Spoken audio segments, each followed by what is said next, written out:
এই যে এত চুরি, ছিনতাই, ডাকাতি, দুর্নীতি, চাঁদাবাজি, এই সব কিছুতে তো আমরা অনেক আগে থেকে টপ, এবং আগামীতে এই মুহূর্তে দরকার মুক্তাদিরের সরকার, এই মুহূর্তে দরকার মুক্তাদিরের সরকার। এলাকার ব্যবসায়ীদের থেকে পার্সেন্টেজ দাবি করা হয়, চাঁদা তোলা হয়।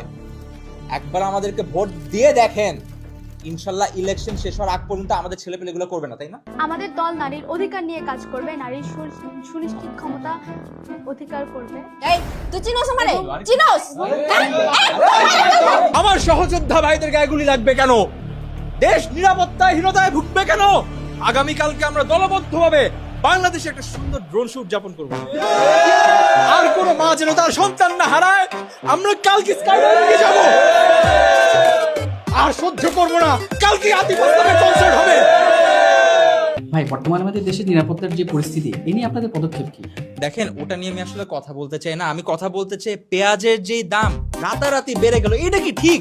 এটা তো ঠিক না। এটা নিয়ে আপনারা কোনো কথা কিন্তু বলেন না। আগেও বলেছি, এখনো বলবো, আগামী মাসে ইলেকশন হবেই।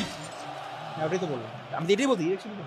ও আচ্ছা, ইলেকশন। এই দেশের স্বার্থে, জাতির স্বার্থে একটা বার আমাদেরকে বিশ্বাস করে ভোট দিয়ে দেখেন একবার। এই ভোট আমরা আপনার মতো মানুষরাই কিন্তু 52 চেতনার বিরোধী। এই যে মেয়েটা, এটা 71 বিরোধী। ওরা জুলাইয়ের চেতনা বিরোধী, উনি অগস্টের চেতনা বিরোধী। এই যে আপনি কোথায় যাচ্ছেন? আপনি তো 24-এর চেতনা বিরোধী। আমাদের কত সহযোদ্ধা, তাদেরকে আমরা হারিয়ে ফেলেছি। কত মা তাদের সন্তান হারিয়ে তাদের বুক খালি হয়ে গেছে, বলতে পারবো না। দেশের এরকম পরিস্থিতি শুধু ইলেকশন না, এটা আপনাদের ভোট আমাদের খুবই দরকার। Please vote. বিরোধী দলের যদি আপনারা ইতিহাস ঘেটে দেখেন, অবাক হয়ে যাবেন। কি নোংরা রাজনীতি, কি দুর্নীতি।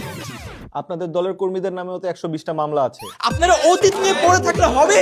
আমরা কি আগাবো না? সারাক্ষণ অতীত নিয়ে পড়ে, এই জন্য বাংলাদেশ আগাইতে পারে না। উনি আমাদের দলের নেতা নন, উনি অধিনায়ক, উনি ইউটিউবের জনক, উনি এই দেশের সবচাইতে সুচরিত্রবান পুরুষ। যাই হোক, আমরা আবার ইয়াতে আসি। ভাই সব কেউ দেশের নিরাপত্তার কথা চিন্তা করে আমরা 3টা খুব গুরুত্বপূর্ণ ডিসিশন নিয়েছি। প্রথমে হচ্ছে আমরা এই ইসিবি চত্বরের নাম শেষ করে মুক্তাদির চত্বর রাখবো, কারণ মানুষ এটাই চাচ্ছিল। এরপর আমরা আন্তর্জাতিক মুক্তাদির এয়ারপোর্ট নাম এটা রেখেছি, এটাতে মানুষ তাহলে আমাদের ইন্টারন্যাশনাল এক্সপোজার পাবে। এবং তৃতীয়ত, নিরাপত্তার জন্য সবচেয়ে ইম্পর্টেন্ট, পুলিশের কাপড়ের রং চেঞ্জ এবং পিঙ্ক কালারের হাফ প্যান্ট, যাতে পুলিশ ভালো পারফর্ম করে। এই দলের সাথে আমার আর কোনো সম্পৃক্ততা নেই, আমাকে ক্ষমা করবেন। আমি আবার দলে ফিরে এসেছি, এখন থেকে এই দলে